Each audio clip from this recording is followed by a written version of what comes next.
Episode 3, Ang Lihim ni Amo. Napag-usapan ng mag-asawang Luwalhati at Paulo ang tungkol sa kanilang buhay ngayon. Ngayong wala na silang negosyo at tanging ang mansyon na lamang natitirang kayamanan nila, ayaw ibenta ni Paulo ang mansyon pagkat ito ay mahalaga sa kanya at ito na lang ang alaala ng kanyang ina at ama. May natitirang 300 piso si Paulo mula sa naibentang kumpanya. Milyon ang halaga kasi ng kanyang mga utang at iyon ang kanyang ipinambayad. Nagpa siya ang mag-asawa na isara at ibakante muna ang ibang bahagi ng mansyon. Pinaalis na rin nila ang kanilang mga kasambahay, guard at iba pang tauhan. Silang mag-anak na lang ang natitirang naninirahan sa mansyon. Ginawa ito ng mag-asawa upang makabawas sa mga expenses tulad ng pagsahod at bill sa tubig at ilaw. Naging mistulang madilim na lugar ang mansyon. Tanging ang kwarto na lang at kusina ang mayroong mga ilaw. Nagtipid ang mag-asawa pagkat kailangan nitong gawin. Nasa public school na rin nag-aaral ang kanilang anak na si Angela. Naging usap-usapan sa school at bayan ng pamilya Padilla, ngunit hindi sila nagpa-apekto at namuhay ng normal. Kumuha ng pesto ang mag-asawa sa isang palengke kung saan sila ay nagtitinda ng mga prutas. Yun ang naging hanap buhay na mag-asawa. Naging katuwang nila ang kanilang ina na si Mara. Maayos naman ang kanilang negosyo. Nagiging sapat para matustusan ang kanilang pangangailangan araw-araw. Ngunit malayong malayo sa kanilang buhay noon. Isang araw, may bumibiling magandang babae sa kanilang pwesto ng prutas. Si Angela ang nagbabantay ng pwesto pagkat namili ng paninda ang mag-asawa sa Divisoria at ang kanilang lola naman ay abala sa pagluluto ng tanghalian. Masungit ang babae at sinabing mga bulok na ang kanyang mga prutas. Tila nag-iiskandalo sa kanilang pwesto. Pinabulaanan naman nito ni Angela na 7 taong gulang na hindi bulok ang kanilang paninda pagkat lagi itong bago. At kung lalaitin lang daw niya ang kanilang paninda ay umalis na ito sa harapan ng kanilang tindahan. Sinabi naman ng magandang babae na matapang ang bata at sutil. Sinabi niya sa bata kung kilala ba siya nito. Sinagot ng bata na hindi. Pwes magpapakilala ako. Ako lang naman si Victoria, ang pinakamayaman sa lugar na ito. Ako ang may-ari ng Victoria's Pawn Shop. Kaya kitang bilhin kasama ng mga paninda mo at kayang-kaya kitang tirsin na parang kuto. Natakot si Angela at umiyak. Narinig ito ng kanyang lola Mara at agad itong lumabas mula sa kusinang pinaglulutuan niya. Angela apo, bakit ano ang nangyari? Mabilis na lumapit si Mara sa kanyang apo. Nakita ni Victoria si Mara at ito ay natulala dahil nakita niya ang kanyang ina. Agad itong tumalikod at umalis. Apo, okay ka lang? Anong nangyari sa'yo? Bakit ka umiiyak? Yung babae kasi tinakot ako at sinabihan na bulok ang mga paninda natin. Loko yun na, asan yun at masabunutan? Hoy, bumalik ka dito. Hindi bulok ang paninda namin. Kung meron man bulok, yung pagbumukha mo, wag ka nang babalik dito. Mula sa sakyan ni Victoria, ano ang ginagawa ng inay sa lugar na yon? At sino yung bata na yon? Anak kaya ni Ate Luwalhati? Kung anak niya yon, malamang kasama nila si Paulo.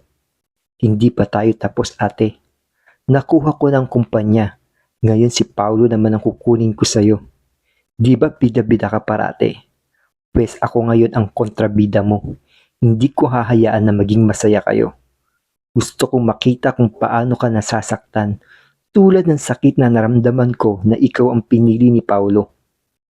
Makikitang nagbababa ng mga prutas si Paulo at masaya naman sinalubong ito ni Angela. Inaya naman ni Mara sina Luwalhati at Paulo na kumain na ng tanghalian. Habang sa pagkainan, ikinuwento ni Mara na may nagpaiyak kay Angela. Hindi lang niya naabutan pagkat ito ay umalis na. Sinabi naman ni Angela sa kanyang daddy na siya daw ang pinakamayaman sa lugar at may-ari ng Victoria's Pawn Shop. Ano? Bakit siya andito? Ano pang kailangan niya sa atin? At bakit kailangan pa niyang laitin ang mga paninda natin? Napakawalang hiya niya talaga. Napaka-misteryosong babae. Hindi ko nga nakita ang pagmumukha niyan.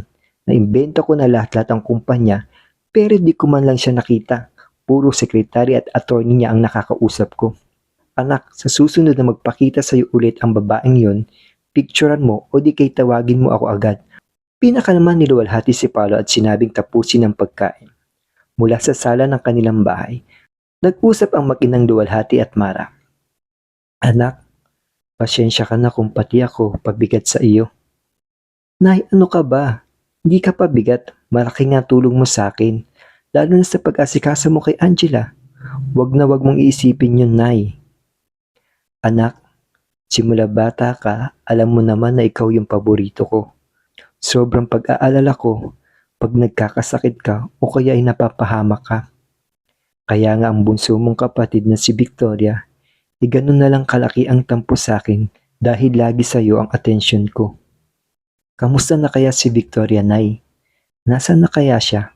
Bakit ni Haniho hindi siya nagpaparamdam sa atin? Di ko alam, anak. Ipinagdarasal ko na lang na sana'y maayos ang kalagayan niya. Kung ako ang tatanungin mo, gusto ko din makita siya at makasama. Baka bawi din sa mga panahon na wala ako sa tabi niya. Sana makita pa rin natin siya, Nay.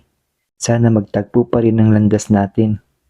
Sana nga, anak, kapag dumating ang araw na yon, sana ay maayos na ang lahat. Naalala ko, bago siya umalis ng bahay, sinabi niya sa akin na pagbalik daw niya, sisiguraduhin niyang siya na ang pinakamayaman sa bayan natin. Sinabi pa niya na gagamitin niya ang utak niya, hindi ang puso. Di kaya si Victoria ang nakabili ng kumpanya ni Paulo? Nay, mukhang malabo naman yun. Sana matukuha si Victoria ng ganong kalaking halaga. Di kotse ang nagsundo sa kanya at may mga Di kotse ang nagsundo sa kanya at may mga bodyguard pa. Mukhang mayaman. Saka sinabi niya sa akin na hindi na siya maghihirap at tapos na ang kalbaryo ng buhay niya. Sinasama kami ng tatay mo pero di kami pumayag dahil ayaw naming umalis sa lugar at hindi namin kilala ang taong sinasamahan namin. Sinubukan kong pigilan ang kapatid mo pero di siya nagpapigil. Sinabi pa niya kung hindi kami sasama, yun na yung huling araw na kikilalanin kaming magulang. Simula noon, wala na kaming balita sa kapatid mo at 2 buwan lang nakalipas, binawian naman ng buhay ang itay mo. Iyakap niluwalhati ang ina at sinabi na hindi niya ito pababayaan. Sa pagpapatuloy ng kwento, ano kayang balak ni Victoria? Magpapakita na ba ito? Ang tahimik na buhay nila ay muli bang magugulo? Yan ang ating abangan sa susunod na kabanata dito lang sa Ang Lihim ni Abok.